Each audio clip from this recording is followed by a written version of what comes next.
Sir ఆలోచించండి.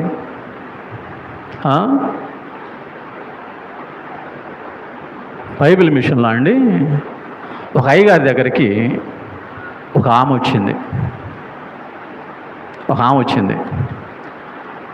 ఆమె నోరు తెరిస్తే భయంకరంగా తిడతా ఉండేదండి.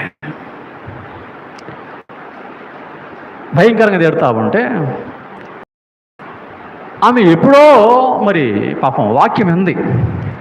ఆ వాక్యము విని ఆకర్షితురాలై ఆయన వెతుక్కుంటూ అయ్యగారి దగ్గరికి వచ్చింది. అయ్యగారు, మీ వాక్యం నేను విన్నానయ్యా, నేను మారాలనుకుంటున్నాను, నాకు నోరు తెరిస్తే బూతులు వస్తున్నాయి అయ్యా, ఆ బూతులు కాస్త అదుపు చేసుకొని నేను బాప్తిజం తీసుకోవాలనుకుంటున్నానయ్యా, నాకు ఏదైనా ఉపాయం చెప్పండి అయ్యా, నా కోపం అయితే చాలా బూతులు చేస్తున్నాయి నోటికి, నాకు ఏదైనా ఉపాయం చెప్పండి అయ్యా అని అయ్యగారిని అడిగింది. అప్పుడు అయ్యగారు అన్నారు, అమ్మా నువ్వు ఒక పని చెయ్యి, నీకు ఎప్పుడైతే కోపం వచ్చిద్దో, ఎప్పుడైతే నువ్వు బూతులు తిడతావో ఆ బూతులకు బదులు ఆశీర్వదించు అన్నాడంట. ఆశీర్వాదం అదట అయ్యగారు అన్నట. దేవుడిని దీవించునుగాక, దేవుడిని క్షమించునుగాక, దేవునికి సమాధానం ఇచ్చునుగాక, దేవునికి రక్షణ ఇచ్చునుగాక. ఇక నువ్వు పలకాల్సిందే. నీకు బీపీ రేజ్ అయింది అనుకో, బూతులు వస్తాయి అనుకున్నప్పుడు మింగేసేయి, తీసేసేయి. ఆ నోట నుండి, ఆ హృదయంలో నుండి ఏం చేయాలంటే ఆశీర్వాదాలు రానివ్వు అన్నాడట. అలా అయ్యగారు, అవును ఆశీర్వాదాలు రానివ్వు.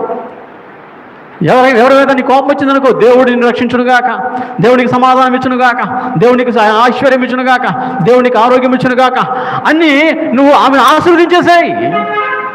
ఆమె తిడతా ఉందనుకో, నీ పనిది ఆశీర్వదించేసేయి అన్నాడంట.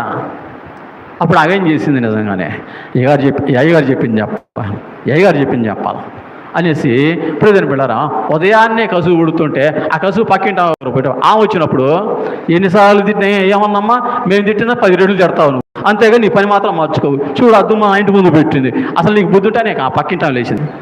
ఇకేమే అయ్యగారు మాట జ్ఞాపకం చేసుకుంది, దేవునికి రక్షణ దయచేనుగాక, దేవునికి సమాధానం దయచేనుగాక, దేవునికి ఆరోగ్యం దయచేనుగాక అని చెట్లకు బదులు ఆశీర్వాదాలు ఇస్తూ ఉంది. ఆమె మైండిపోయింది, తిట్టి ఆమె టక్కు నోరు మూసుకుంది. ఇది విచిత్రం, నేను ఈ విధంగా తిడతంటే ఏమైంది ఆశీర్వదిస్తూ ఉంది.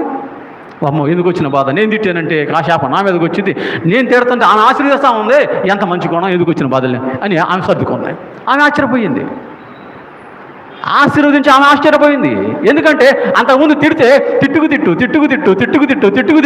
ఆ అబ్బు ఆ గొడవ తెగేది కాదండి, గంటన్నరేం తెగేది కాదు.